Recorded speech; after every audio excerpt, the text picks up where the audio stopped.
Today is day 5 of the April 94 7-day retreat in Springwater.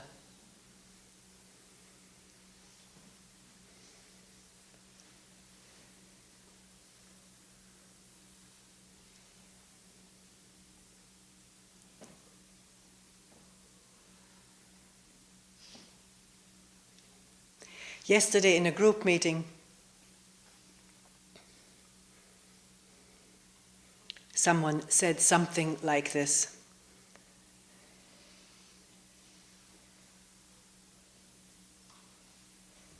You talk a lot about suffering and pain and fear and dying and fear of dying. Why don't you talk about love of living? And that was echoed by others. Talk about love. Why don't you have a talk on love?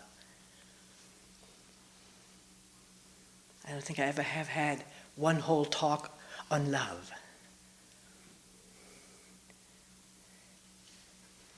And in thinking a little bit about it, off and on, maybe you need to be a poet to sing the song of love, of life. Which I'm not. I'm not a poet. But there is a lot of love of life welling up here.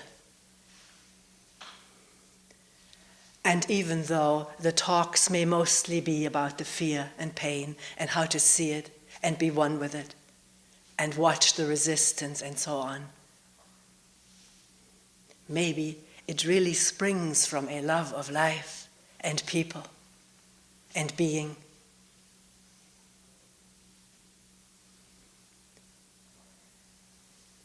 Maybe that love permeates the work. I don't know.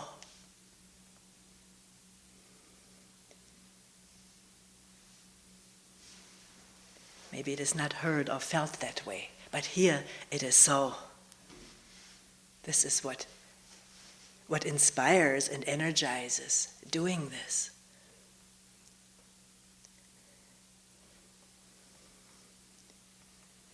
I was interested, one person saying, yesterday I was moved by your talk on fear. Usually when you talk on fear, I'm so bored with it. I've heard it so much.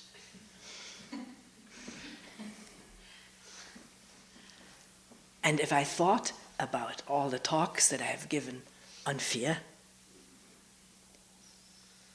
just imagined it, thought about it, remembered it, and thought about the very idea of giving another talk on fear, maybe it wouldn't even come out.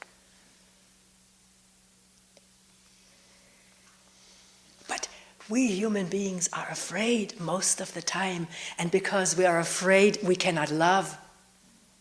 Do we see that? We want the sun, we want to be talking about the sun and hearing about the sun, but we don't see the clouds, don't understand the clouds that hide it. And maybe this is what we need to look at with passion, which is the passion of love for living freely, lovingly, groundedly, directly in a relationship with each other. It's only if we see what obstructs and hinders us, what the resistances are, that there is a possibility for love shining through the cracks, because it's there. Life itself is a manifestation of loving. One can see it in the raindrops spattering in puddles, the drops of ice hanging on the branches, all the birds of different kinds gathering at the feeder in shifts, not intruding upon each other.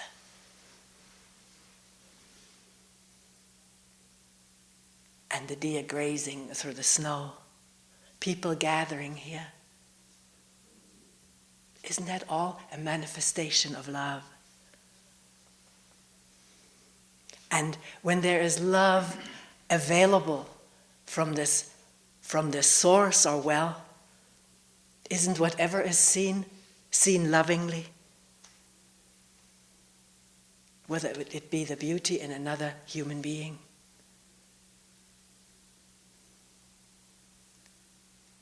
or the killer and the killed, can that be seen with love? The love for human beings in ignorance.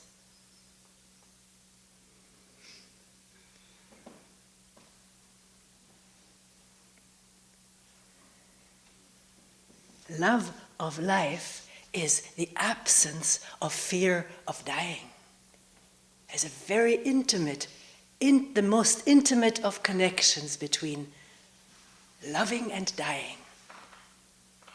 Beautifully symbolized in myths, the love-death of Tristan and Isolde. Loving and dying together on the crystalline bed. Crystalline means totally transparent.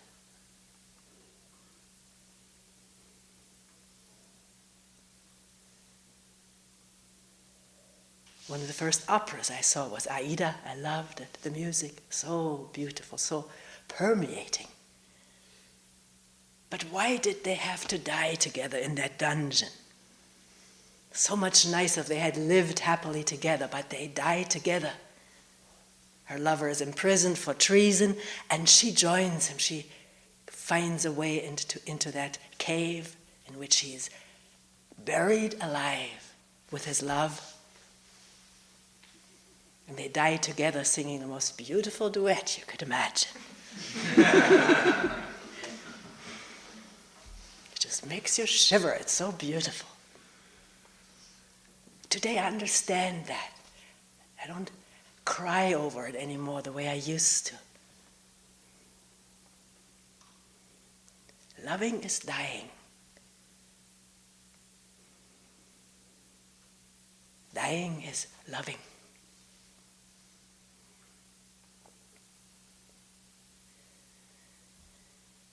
Why, you may say, what do you mean? Let's look at it. I'm looking too. I haven't prepared this stuff. It emerges best when not prepared and looked at together with the energy of nowness.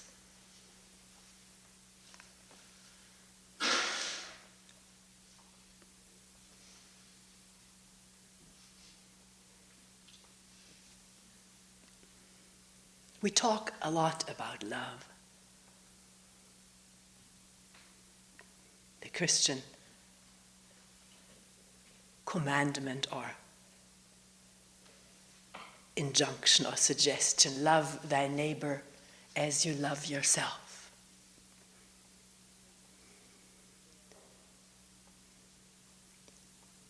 And maybe if we just bear with the word right now and don't say, well, this isn't love. We love ourselves most of all, don't we? Ourselves and ours, me and mine. And I'm not saying any of this pejoratively, please, not negatively. I was misunderstood again yesterday when I talked about attachment to husband and children or wife, and it was heard as though this is something that should not be. We should be free of it. The person said, that's not easy, but it wasn't even meant to be something to be gotten rid of, but something to be seen, to become aware of, and to see what hangs together with this attachment, which is fear and pain of loss. So, it's interesting. We can always learn. We can learn how we hear something according to what we think the person means, or to a certain mindset at the moment. Very, very difficult to listen freely without mindset. To hear something, to expect something, or to remember from the past what she always says or doesn't say. It's very difficult. Actually, this openness of listening is itself a manifestation of love, listening to each other openly, innocently, as it were. Isn't that loving?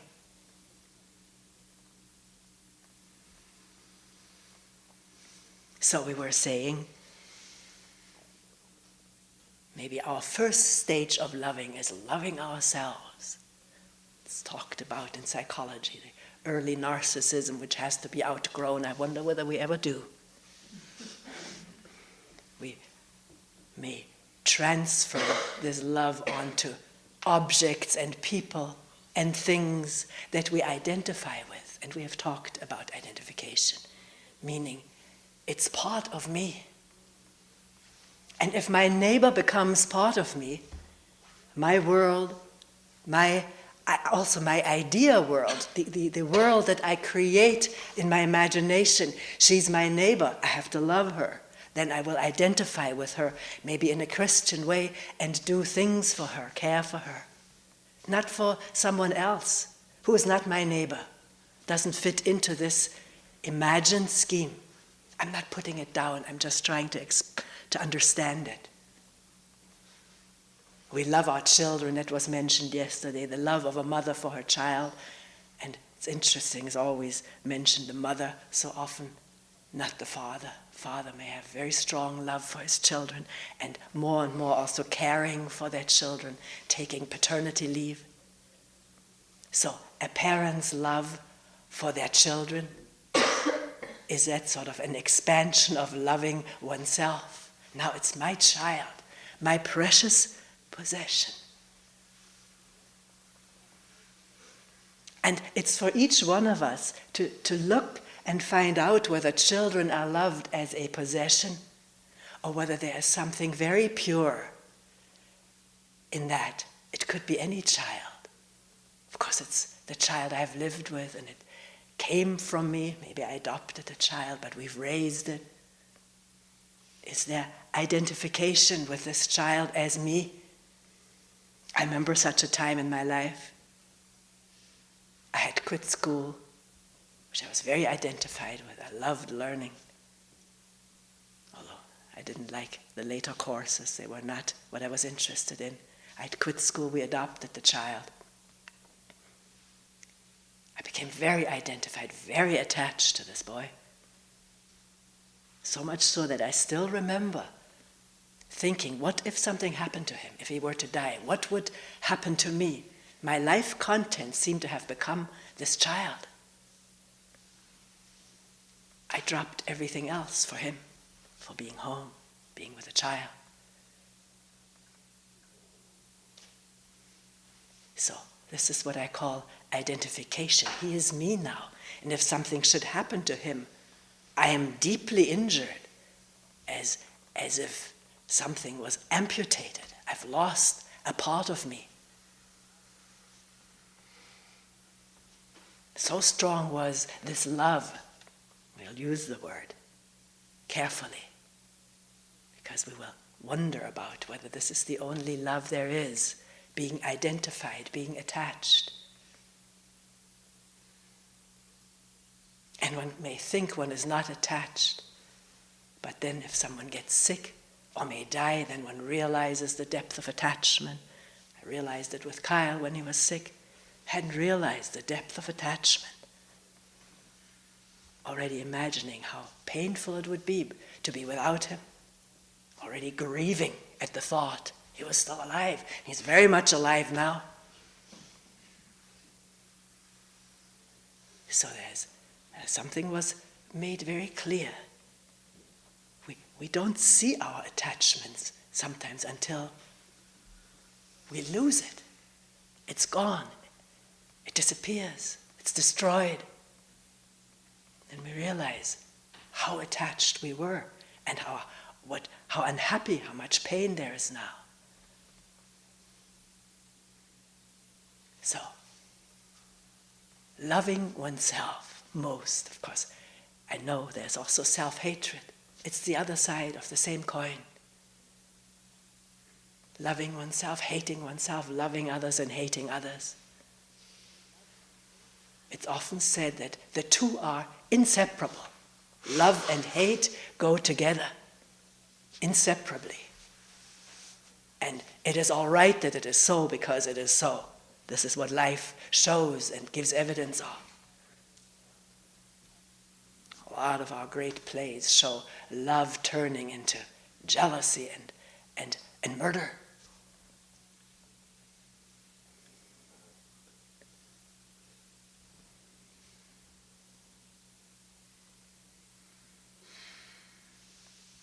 So, what goes with this love for each other, for our neighbor? We fall in love. Somebody mentioned it. I'm fallen in love with someone. And there's a growing sensitivity to fear and pain. Hadn't noticed it before. Love and fear, do they go together?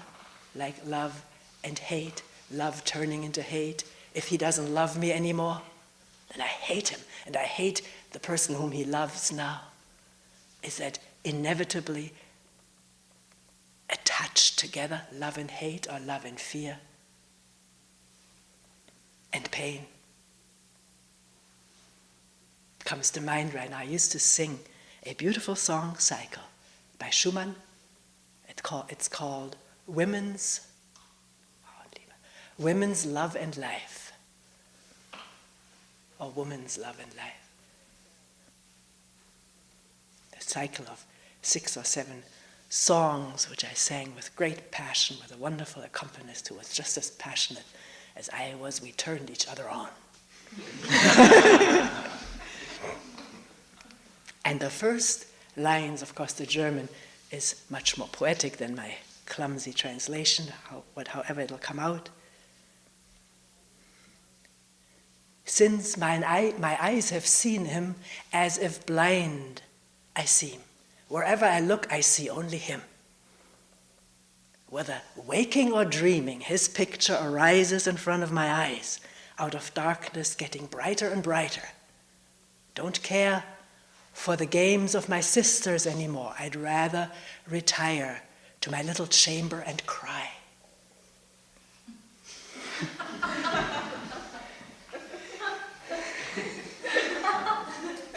Do you think it's old-fashioned? It's new fashion. It's always the same. One person wrote to me, I've fallen in love and now already in deep pain. And haven't separated.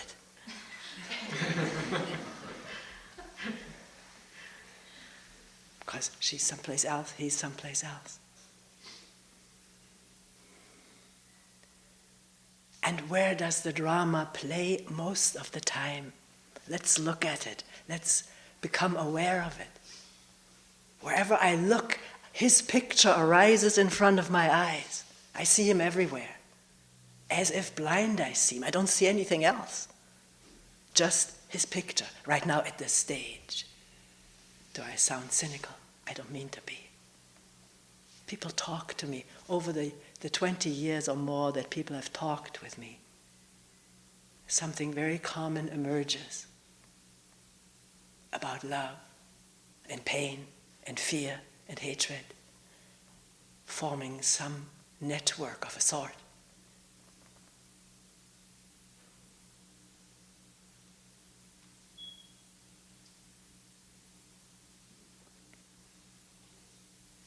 And maybe it is a network which as its center has self-love.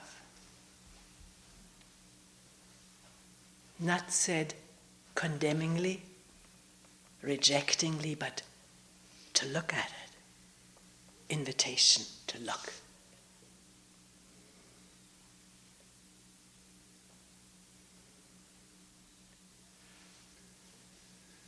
You could say, no, I don't love myself. I love the beauty of his face, of his person. Can it stay with that, loving the beauty of a human being? Or is the human being really beautiful, or is it projected? Maybe the human being is beautiful. And can it stay with loving that beauty of that human being, which means that human being? Beauty coming usually, maybe we disagree here, out of some selflessness. because then the features need not be distorted. Not always does beauty come out of selflessness, but selflessness has an amazing beauty. And there's love for that beauty. And can it remain like that, or does it have to turn into wanting to own it, to possess it, to be mine, to be made my own?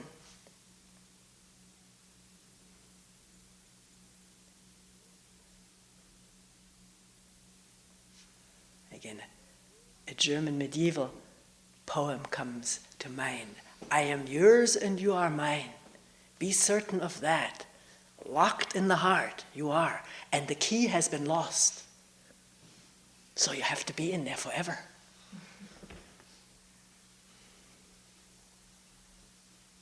But that's imagery, isn't it? Who is he? Who is she? Who am I? Just pictures, just poems, creative imagination.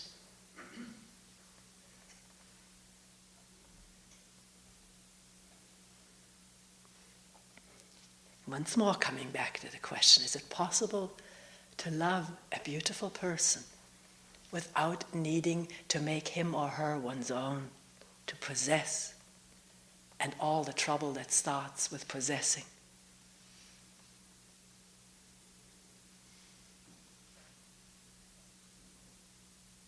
Controlling each other, dominating each other, or submitting to another.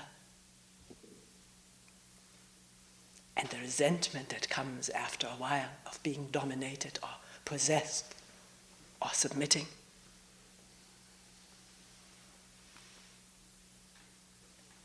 Particularly if one of the two isn't holding to the agreement.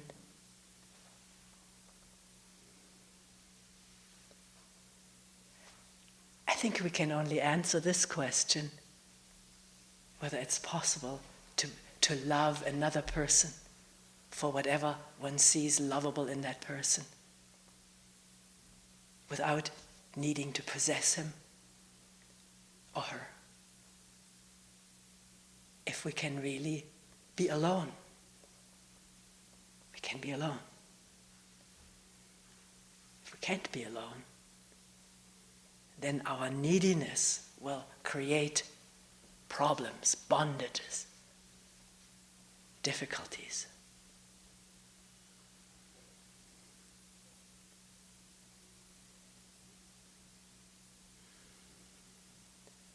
But maybe if one understands what it means to be alone, the beauty of that, loving aloneness, if you will, then out of that love of aloneness, there can also come love of another without needing to possess, to own, to fulfill me, or the need to fulfill someone else. I remember thinking as a young woman, very young woman, I would only want a husband who really needs me desperately. Then I have a content for my life. Then it's worth living because I'm needed.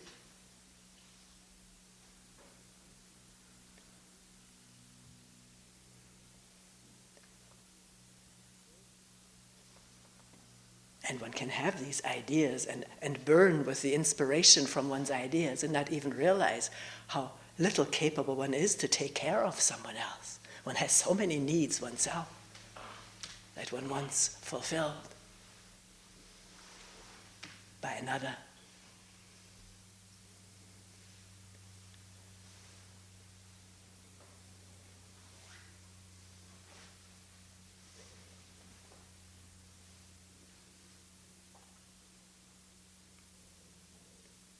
We were coming from the question at one point, why do love and death go together as symbolized in so much myth? and poetry and art.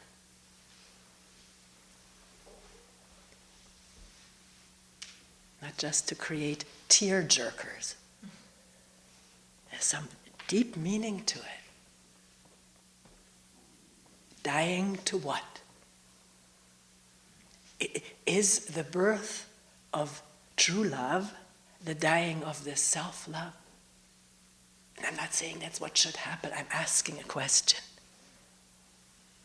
Or rather, seeing what self-love is, seeing it as we go, observing it as it comes up, and it is not hard to find it in the 24 hours of the day and night, to come upon it, and not judge it, or condemn it, or rationalize it, but observe it. See what it does, how narrow walls it creates.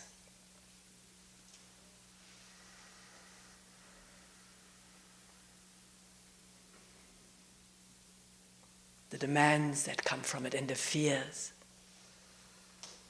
of not being loved as I want to be seen and loved, and the self-image in constant danger to be damaged by experiences of not being loved, not being talked to nicely, of being rejected or maligned, talked badly about.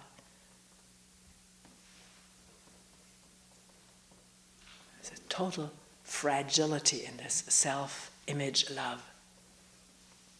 And yet it constantly is excreted again by the mind and fortified, attached to. Because thinking about oneself in whatever terms has become a habit, an addiction for all of us.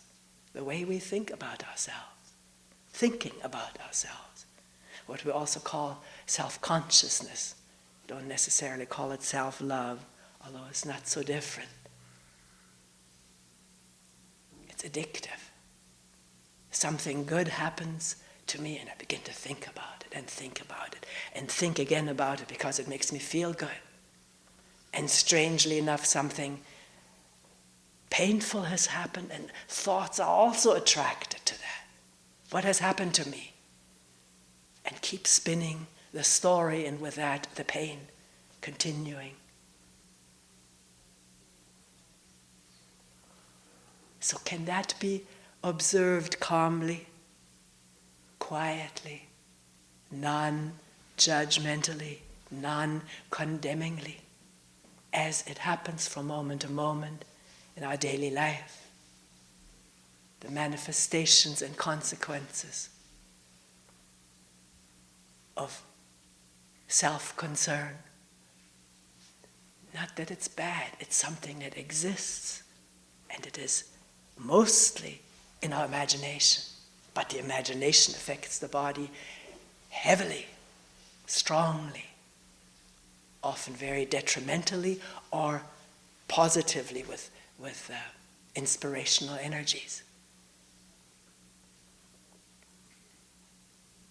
So can the seeing this, having insight into this as it happens, and with the insight, a ceasing of thinking about oneself. One has done it so often, one remembers it, one sees it again, and why continue with it? It doesn't have to go on. Can the seeing, the awareness of self-concern, self-consciousness, thinking about oneself, be an ending of it at that moment of insight?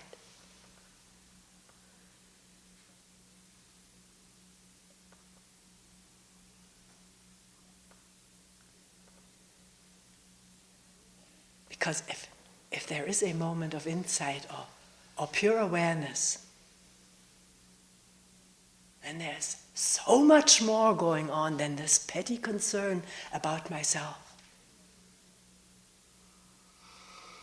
The whole vast, infinite universe is there, is going on. manifesting in the drips and the sunshine, the sparkling snow, the birds and people around, the clouds, the light, the darkness. All of that is there, this instant of awareness. And self-concern is just one speck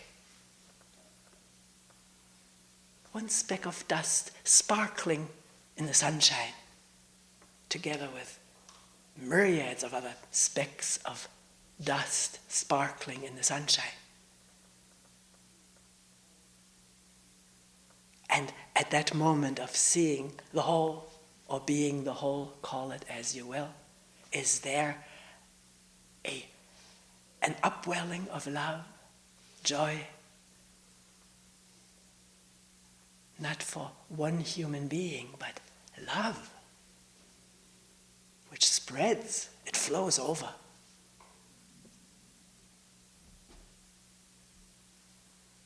Includes everyone and everything, not just me and mine.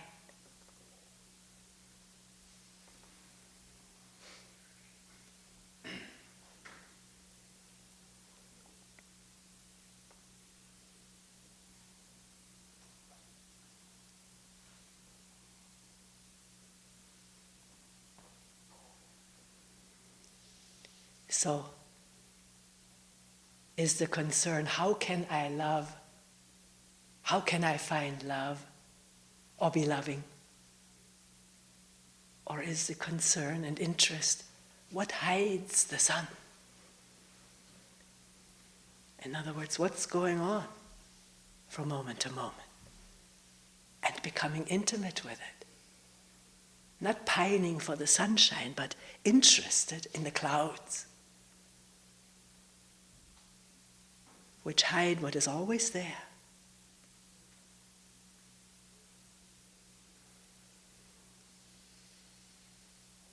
All you need to do is take an airplane, no matter how dark, it may be night, it may be snow, hopefully not thunderstorm, and the airplane takes off. Go through the clouds, and there it is, sparkling bright, unperturbed by the clouds, actually illuminating the tops of them in beautiful shades of color.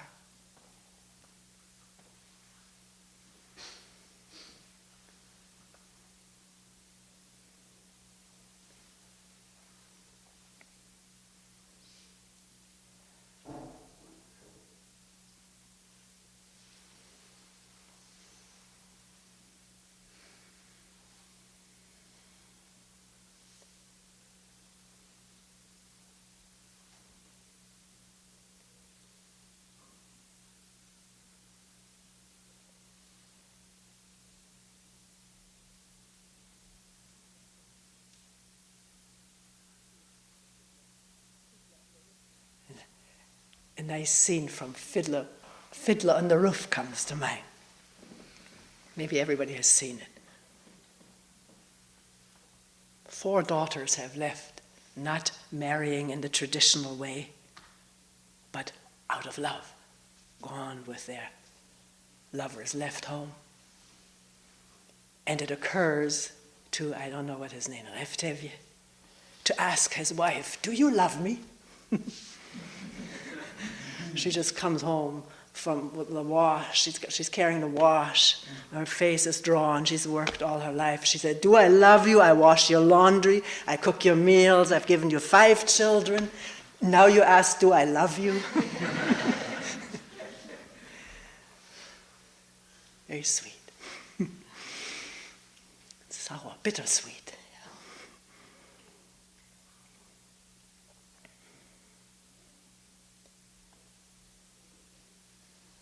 They've lived together, they've done their thing, they're doing their thing.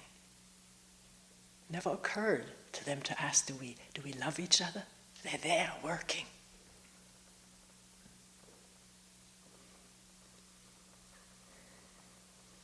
And with a song, every once in a while at least, he does. That's how the play is written.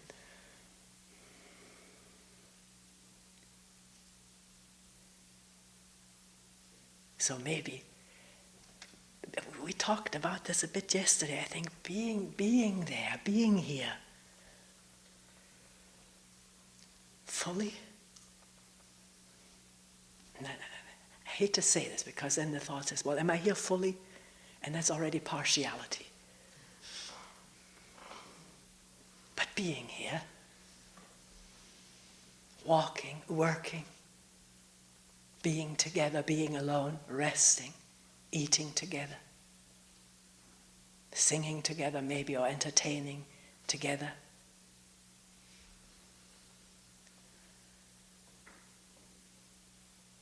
Do we have to ask, do we love each other?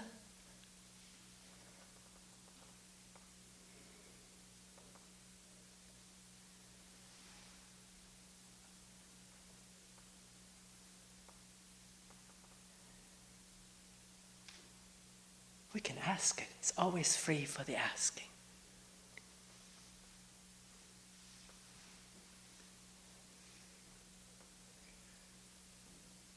And if you don't fulfill my needs today, or don't look happy the way I would like you to look, well, I still love you.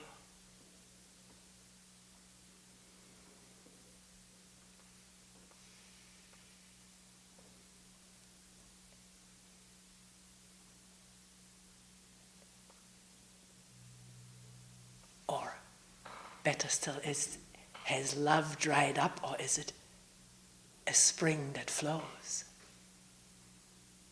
When self-concern doesn't plug it up completely.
I'm not saying get rid of self-concern, just watch it. When attention is there, and it comes when we're interested. Attention comes when we're interested. Not just in a retreat, but in our moment-to-moment living. What is happening? What is going on right now? Take time out and listen.